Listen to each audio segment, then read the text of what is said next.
How many tons of garbage? Like, I know you said it was floor to ceiling, but how many tons of garbage do you think was in There was probably about 180 yards of garbage in the house.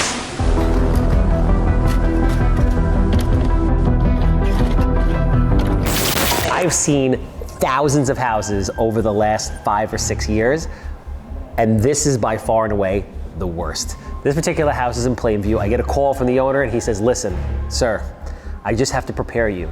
This is going to be the worst house you've ever seen. I'm listening with all due respect. I'm the cat pee guy. That's what I do. I trudge in and out of houses filled with cat pee, garbage, dead animals, dead people, you name it. There's nothing you're gonna show me, sir, that I haven't seen before. No problem. I pull up unsuspectingly in front of the house, and what do I see?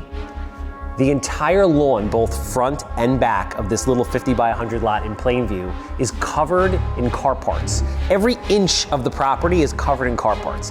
On top of the car parts, the property from literally front to back, 5,000 square feet, is covered with soggy bread. Right then and there, you know, you're into something, unique scenario. So I go to the door, gentleman's there outside, I look around, I'm like, what's up with all the car parts and bread? Well, I do a lot of work on cars, which would explain why there's car parts scattered literally on every inch of the property, and my mother likes to feed the ducks, so she put bread all over the property. He then stops me right before we get to the door and he says, are you sure you want to do this? I look around, I'm like, sir, I'm a trained professional. Like, A, I was in the body shop business for 10 years, I can't smell shit, so we're good. And this is what I see every day. Okay, we walk into the house. Within 8 seconds, I'm running for the door, eyes are burning, literally gagging on the lawn, knees in the lawn, heaving, dry heaves. I have never smelt something like this in my entire life, and I had no idea where it's coming from. Now, the gentleman's mother's in there, she's Italian, so she's from Italy, doesn't speak any English. As I'm walking through the house, literally stuffing my face in my shirt, and my eyes are burning, she's saying, look at the beautiful window in Italian, look at the beautiful window, because they have one window that they changed in the house, and the entire rest of the house is literally hoarded with garbage, ceiling to floor, just everything falling apart, water leaks, I mean, just like animal feces, the whole nine. But the smell was not from all that, believe it or not. I then run upstairs, I turn the door, I go into one of the bedrooms. His sister is sitting there, like 300 pounds, catatonic in a chair like this, with like a Virginia Slim 300. The cigarette is this long. Half of it is ash. She's not moving. I thought she was dead. Scared the shit out of me, right? Almost fell down the stairs. I get down to the bottom, run outside again, take a couple big heaps of air, rush back in the house. I go into the basement. And that's where I saw it.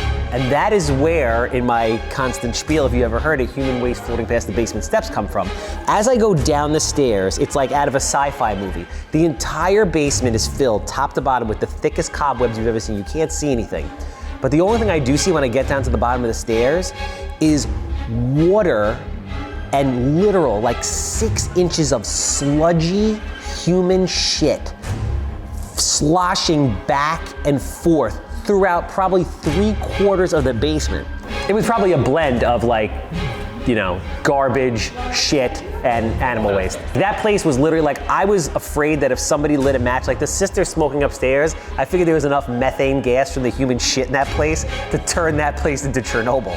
Apparently, what happened was the sewer got clogged. So rather than actually calling someone to come and fix that problem, they took the cap off of the sewer cover, the drain downstairs. So every time they flushed the toilet over the last like 6 years, all the waste, shit, everything came funneling down into the basement, onto the floor, and sloshed around. It was by far and away the worst biohazard I have ever seen.